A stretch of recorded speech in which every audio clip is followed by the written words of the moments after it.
History is full of giant empires, famous generals, and world-changing speeches.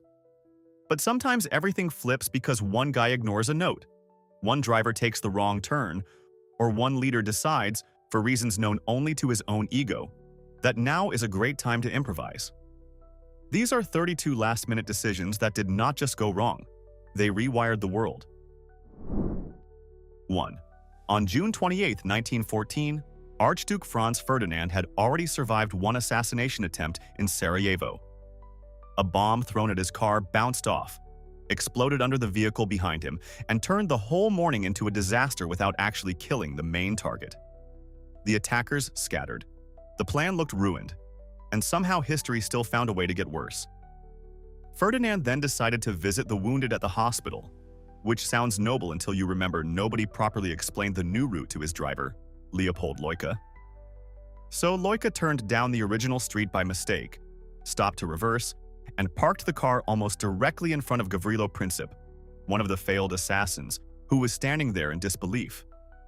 Princip stepped up, fired 2 shots, killed Ferdinand and Sophie, and the dominoes of World War I started falling. 2. On the night of December 25, 1776, George Washington was dragging 2,400 freezing, exhausted soldiers across the Delaware River for a desperate attack on Trenton. It was one of those plans that sounds heroic now, but probably looked completely insane in the moment. Inside Trenton, the Hessian commander Johann Rall was doing something much more festive and much less useful, enjoying Christmas, playing cards, and generally acting like nobody was about to ruin his evening. A loyalist farmer delivered an urgent warning that Washington's army was crossing the river and an attack was coming. Rall took the note, glanced at it, and shoved it into his pocket without reading it. A few hours later, Washington hit Trenton in a blinding storm. Rall was mortally wounded, and the unread warning was still sitting in his coat like history's most expensive ignored message. 3.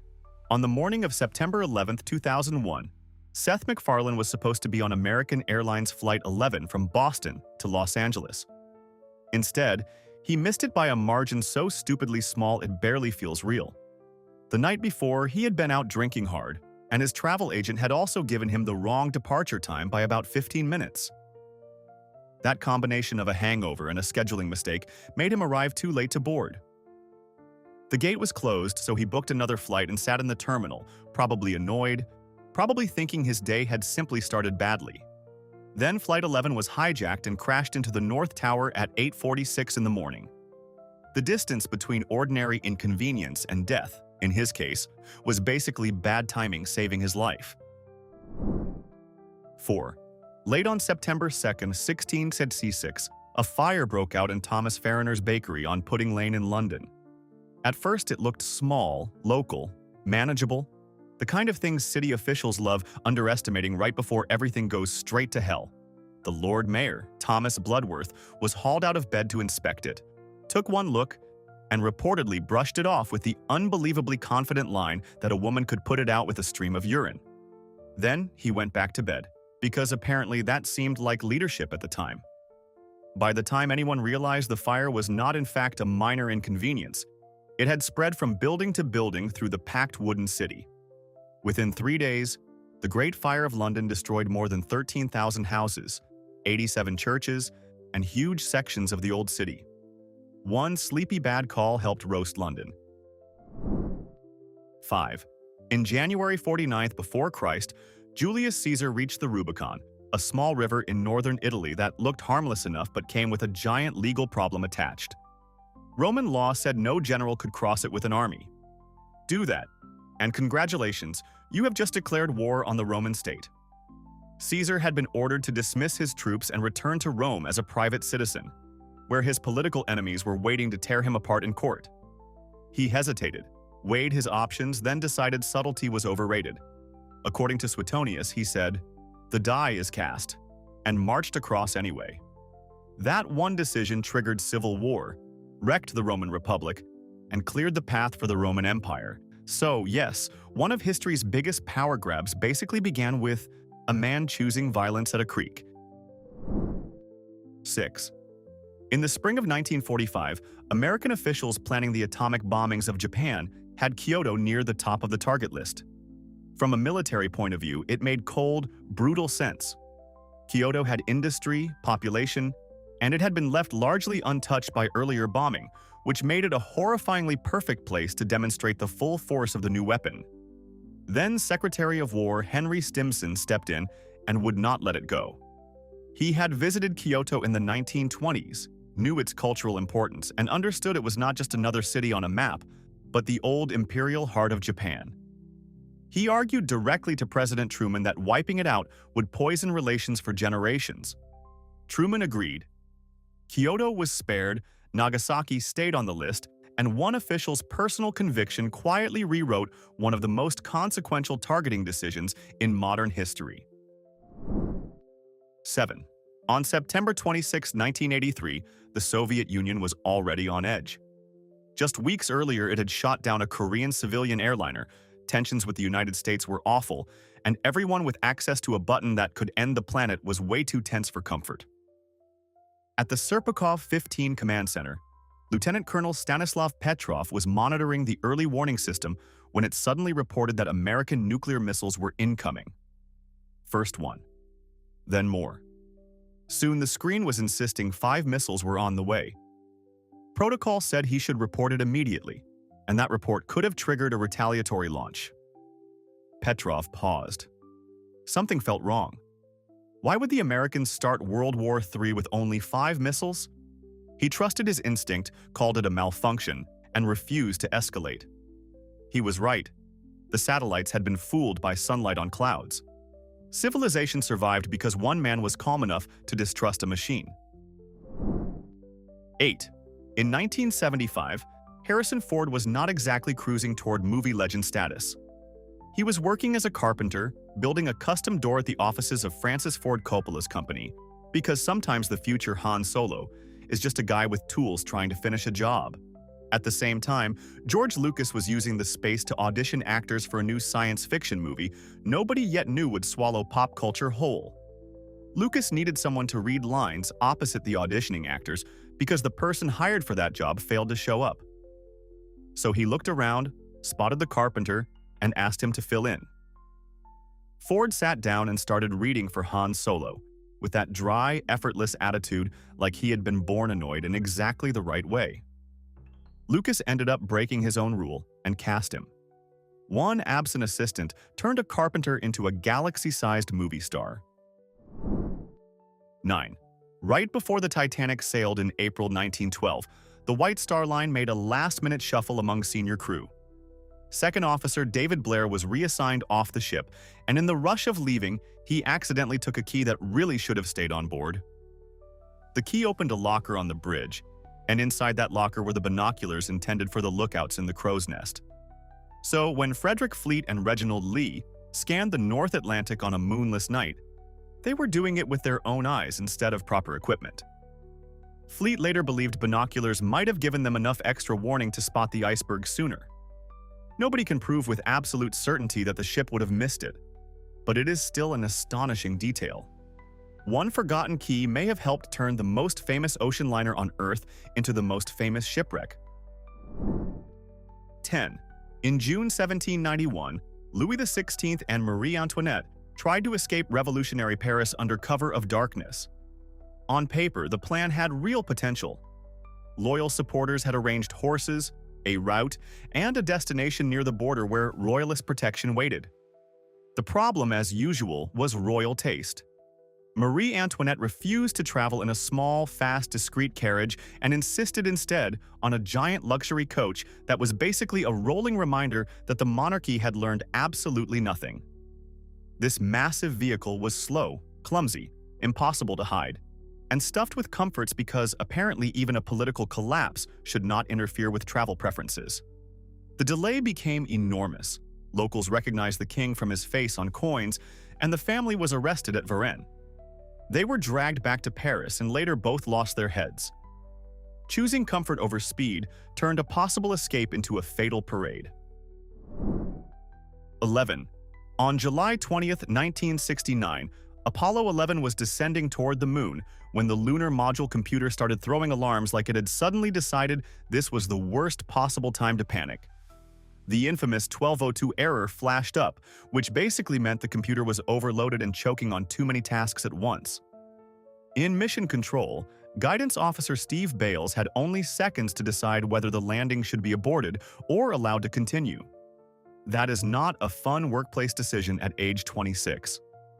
Luckily, Bales and software expert Jack Garman had rehearsed this exact scenario in simulations weeks earlier.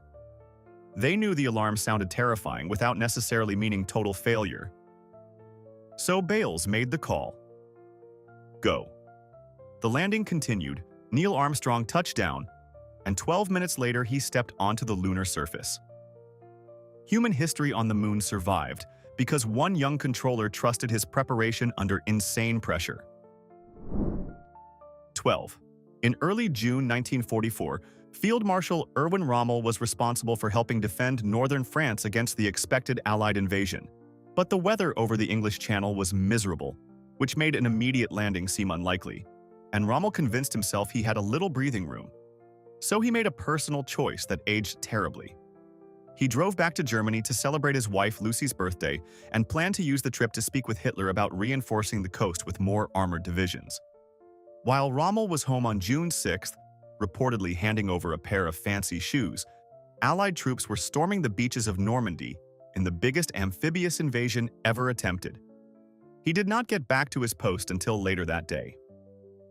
Those missing hours mattered enormously because German armored reserves were delayed, and that delay helped D-Day succeed. One birthday visit became a military disaster. 13. On November 22, 1963, President John Kennedy's motorcade in Dallas began the day under rainy skies, which meant the presidential limousine had been fitted with its transparent top. It was not bulletproof, but it still added a layer of cover and changed the visibility of the passengers inside. Then the weather improved. The rain stopped, the sky cleared, and Kennedy, who liked open contact with crowds and understood the value of being seen, asked for the top to be removed. From a political point of view, that made perfect sense. From a historical point of view, it is one of those details people never stop staring at. The motorcade continued through Dealey Plaza in an open car, and at 12:30 shots were fired from above. Whether the top would have prevented the assassination is debated, but one weather shift and one preference undeniably changed the conditions in which the attack happened. 14. On the Ides of March in 44 before Christ, Julius Caesar was not actually racing out the door, eager to get murdered. Quite the opposite. His wife Calpurnia had terrifying dreams of his death. The omens were ugly, and Caesar himself felt unwell enough that staying home sounded like a very reasonable plan for once. He even sent word that he would skip the Senate session. Then Decimus Brutus, one of the conspirators, showed up and started working on the one weakness powerful men never fully cure: ego. He mocked the idea that Caesar, ruler of Rome in all but name, was hiding indoors because of nightmares and bad signs. He also dangled the possibility that the Senate was ready to honor him. That did it. Caesar changed his mind, walked into the chamber, and was stabbed 23 times.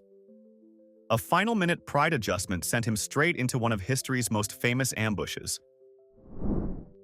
15. On August 28, 1963, Martin Luther King Jr. stood before 250,000 people at the Lincoln Memorial with a prepared speech that was solid, thoughtful, and nowhere near as unforgettable as what the world eventually got. The written version focused heavily on justice, promises, and America's unpaid moral debts. Good speech, serious speech, probably history book material, but not yet immortal. Behind him stood Mahalia Jackson, the gospel legend who had heard King use the dream theme powerfully in earlier appearances. As he spoke, she called out to him, urging him to tell the crowd about the dream. King paused, stepped away from the safer text in front of him, and began speaking more freely from instinct, memory, and conviction. What followed became one of the defining speeches of the 20th century. A timeless message emerged because someone nearby knew the script on the page was not the strongest one in the room. 16. On the evening of November 9, 1989, East German spokesman Günter Schabowski stepped into a press conference carrying notes he clearly did not fully understand, which is usually bad, but in this case it helped end the Cold War. The East German government had drafted revised travel rules to calm public anger, but the changes were supposed to be introduced carefully and with specific procedures. Schabowski had missed the key briefing, shuffled through the papers on live television, and then got asked the question that detonated the evening. When do these new rules begin? He squinted, hesitated, and answered that, as far as he knew, they were effective immediately, without delay. That was not the actual plan at all. But people watching believed him. Crowds rushed the checkpoints, confused guards received no clear orders, and eventually the barriers opened. The Berlin Wall fell because one official basically winged a sentence on television. 17. In 1919, at the Paris Peace Conference after World War I, a young Vietnamese activist named Nguyen Ai Quoc submitted a petition to Woodrow Wilson. He was not even demanding full independence from France at that stage. The request was modest by the standards of collapsing empires. Civil rights, representation, and the kind of national self-determination Wilson had been preaching in public like it was the moral future of international politics. The problem was that those principles apparently had some very selective delivery terms. Wilson did not respond, did not engage, and did not even grant the courtesy of acknowledgement. The petition vanished into the diplomatic void. Nguyen Ai Quoc would later become Ho Chi Minh, leader of Vietnamese independence and one of the central figures in the conflict that eventually dragged the United States into Vietnam. A brushed-off appeal at a peace conference may have helped shape one of the century's bloodiest later wars. 18. When builders in Pisa started work on their famous bell tower in 1173, everything looked normal for a while. Then, by the time they reached the third level, the ground underneath one side started giving way, and the whole structure leaned. At that point, a sensible construction team might have paused, admitted defeat, and started over somewhere less swampy and cursed. Medieval Pisa chose a more confident strategy. Absolutely not. We are continuing this disaster. Instead of scrapping the project, the builders tried to compensate by making later floors slightly taller on one side, which did not straighten the tower so much as make it look like a very determined banana made of stone. Construction dragged on for nearly 2 centuries, partly because people kept stopping and hoping the soil would settle properly. It never really did. And now, millions of tourists celebrate this engineering refusal to quit by pretending to hold it up. 19. In September 1928, Alexander Fleming left his lab at St. Mary's Hospital in London for vacation, and, in a move that every tidy person on Earth would hate, he left a stack of dirty Petri dishes behind. They contained cultures of Staphylococcus bacteria and were just sitting there, unwashed, because sometimes world-changing science begins with terrible housekeeping. When Fleming came back, he noticed one dish had been contaminated by mold. Normally, that would mean throwing it out and pretending the mess never happened. But the strange part was the clear zone around the mold where the bacteria had died. Instead of ignoring it, Fleming got curious. He identified the mold as penicillium and realized it produced a substance capable of killing harmful bacteria. That discovery became penicillin, the first widely used antibiotic, and one of the greatest lifesavers in medical history. Millions owe their existence to a scientist who did not clean up before holiday. 20. On March 13, 1881, Tsar Alexander II of Russia survived the first blast.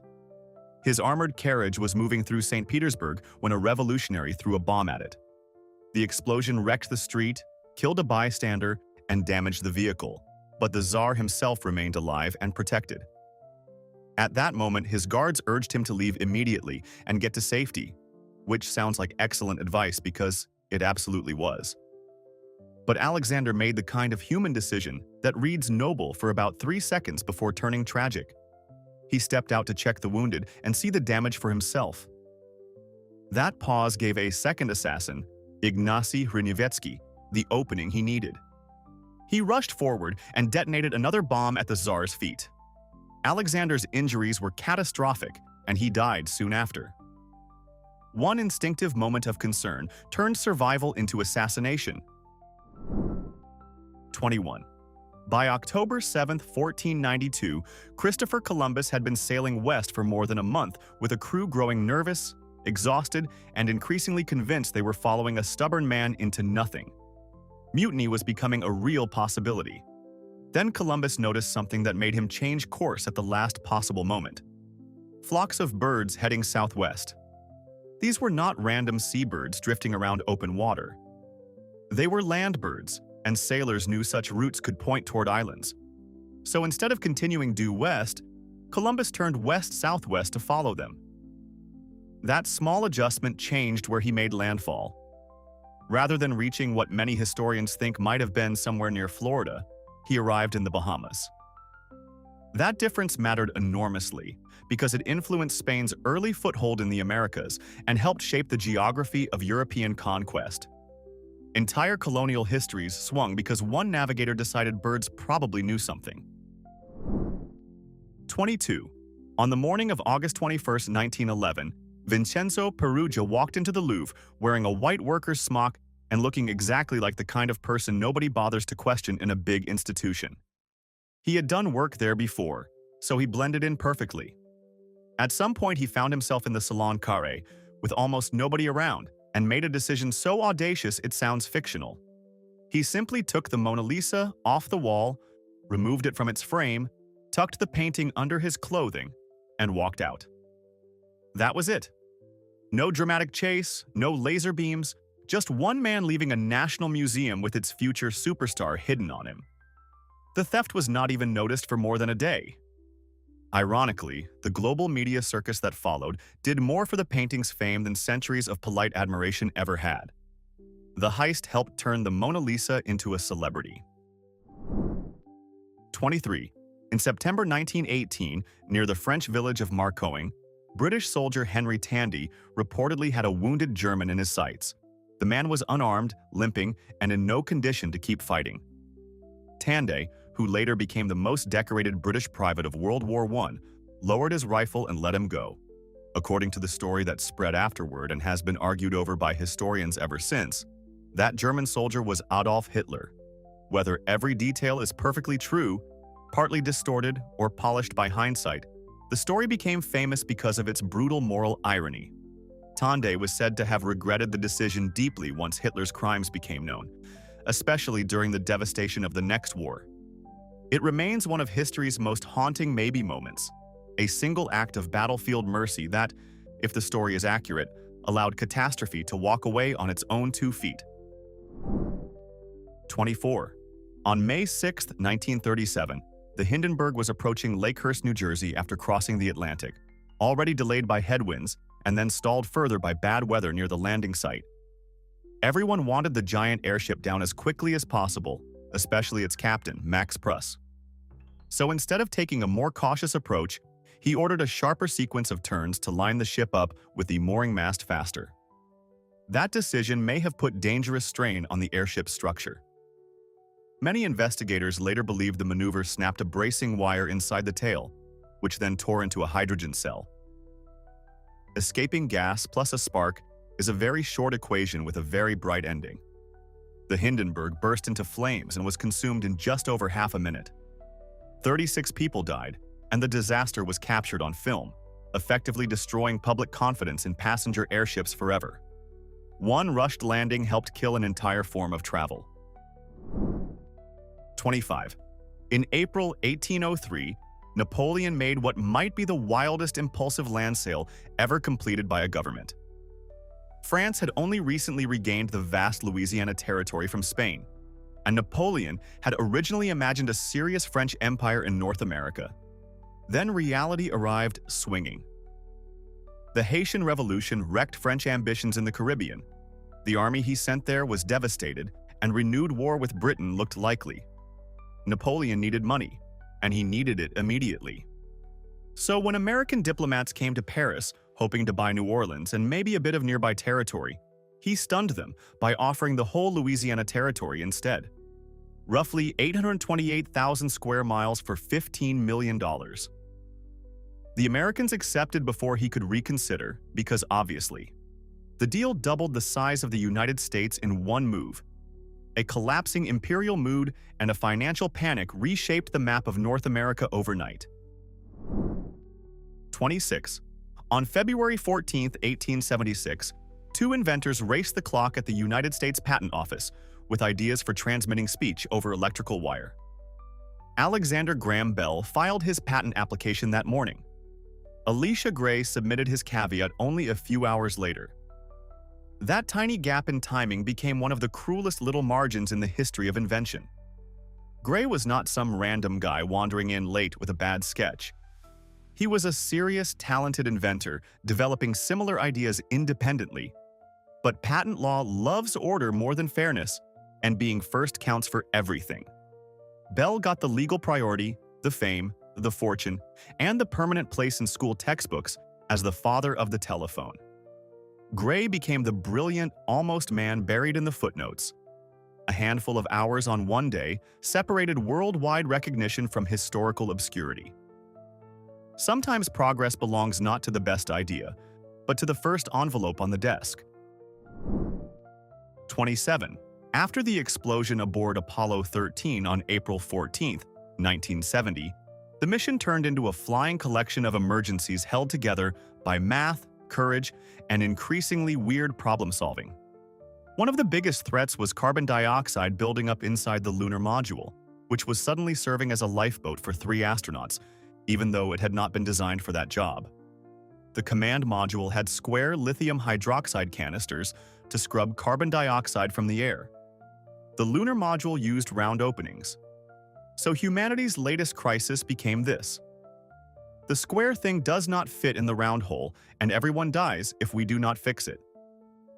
Engineers on Earth improvised an adapter using only materials available on board, including cardboard, plastic bags, tape, and a hose.